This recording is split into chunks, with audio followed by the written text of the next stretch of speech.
But the short and nasty of I's Got It is that it was a riff off of Next Great Artist on cable. I was very confident, maybe overconfident. I'm like, I could do this better. Like, that is not the way that you find a great artist, by giving them homework assignments. You got to let them show you what they're thinking, what they're expressing, look at their work.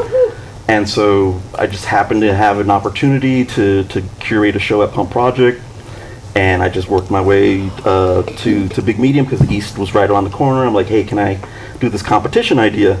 And they said yes, and I put it all together. And the idea is that artists apply. It's an open call.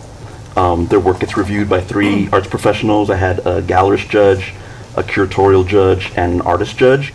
I wanted the artist judge to be able to look at the work and understand how it's made. So Sterling Allen, gratefully, was the first artist judge of I's Got It. And then I wanted a gallerist judge, because I wanted to make sure someone who knew how to sell things was going to be able to provide feedback. And thankfully, Rachel Coper was our first gallerist judge. And then I wanted a curatorial judge. I wanted someone who could understand the work in terms of the placement of art history. And so thankfully, Risa Puleo was the curator at the Blanton at the time, and she agreed to be the first curatorial judge. And so artists would go through 3 rounds, each time a little bit tougher. The first round was just a yes or no, can they move on? Second was the judges talking about the artwork and then narrowing it down to 3.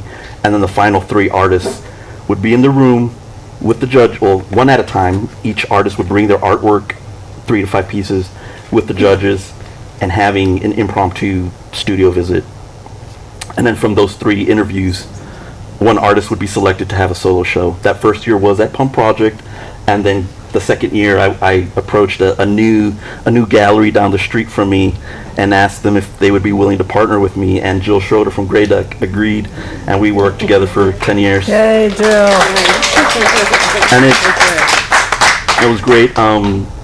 For me, it was about providing feedback to artists, knowing that artists, whether they just got out of school or maybe they never went to school, but they need that feedback. They need to talk about that work and what's going on and how they're expressing their ideas. And so I wanted to provide that in a different form of just, waiting till they had a show somewhere. And then it also became about providing exhibition opportunities for them. So I started doing group shows. Besides the winner, I would select some of the runners up and give them group shows. And so it was layered. It was definitely layered.